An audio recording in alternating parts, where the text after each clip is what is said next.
Birkaç sene önce anlatmıştım zaten. Ben başkanı bir görseydim. Kardeş, bir imkan istiyorsun. Şekil yukarıdan oldu.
Eski yer zaten onu söyleyeyim. Onu söyleyeyim.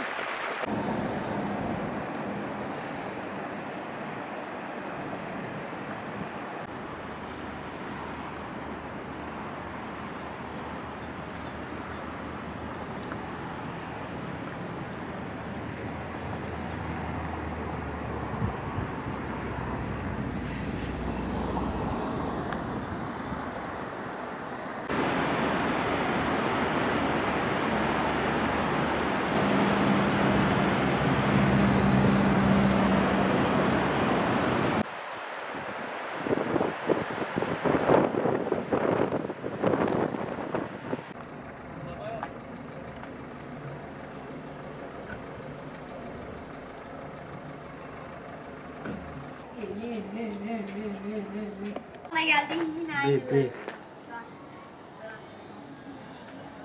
Bir Ya baba bana Cenk Tosun aynı takımdan değil. Baksana hepsini al. Gidiyor gel. Bu çatlanan belli zaten. Resimler. Olmaz yani. Orayı da çek.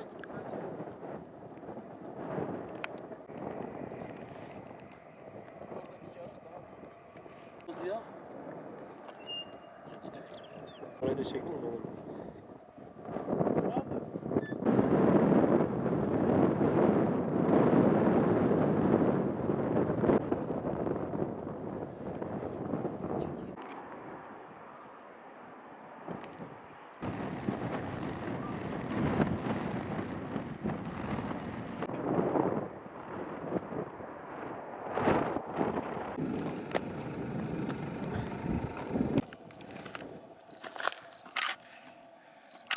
Neye gerek var? Benim o ki gelmişiz diye söyledim.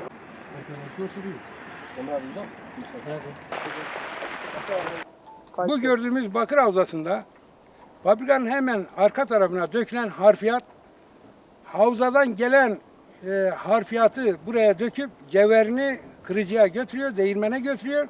Harfiyatını şu anda döktüğü yer işletmenin, fabrikanın bulunduğu yerdi. Şu anda oraya dökülen harfiyat hem cevheri altında bırakıyor hem de fabrika sahasını kapatıyor. Bunun mutlaka önlemi alınması gerekir.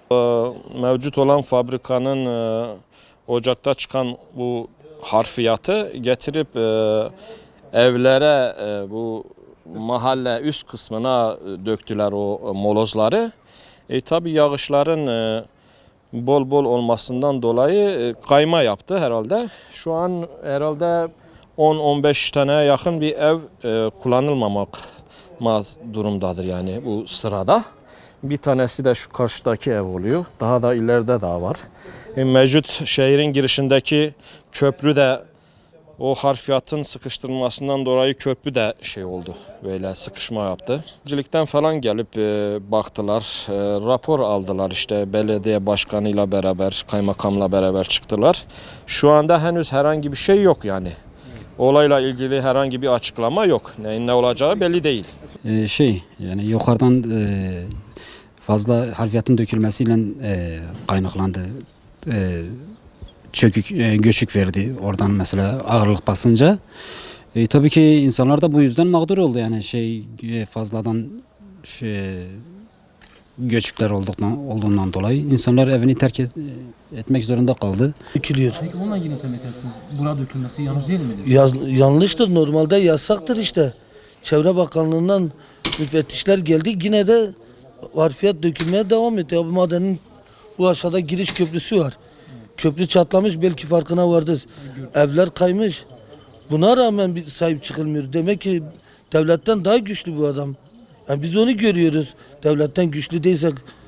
Şimdi ben kanunu çiğneyebilir miyim? Ben bir kanun çiğnediğim zaman emniyet gelip beni götürmüyor mu? Polis beni götürmüyor mu? Bu adam açıkça kanunları çiğniyor. Peki bu kanunları çiğniyorsa niye bu adama bir yaptırım olmuyor? Sebep ne yani? Halde kanuna göre zaten yasaktır buralarda. Döktüğü zaman da üzerine ağaç dikmesi lazım. Ama bunlar ne yapıyor? Arkadaş da bir önce söyledi. Müfettiş geliyor. Burada oturuyorlar, yemeğini yiyorlar, eğleniyorlar, giriyorlar, çıkıyorlar. Ondan sonra yapıyorlar. Çıkıp gidiyorlar. Tamam tutanında tutuyorlar. Hiçbir sıkıntı yoktur.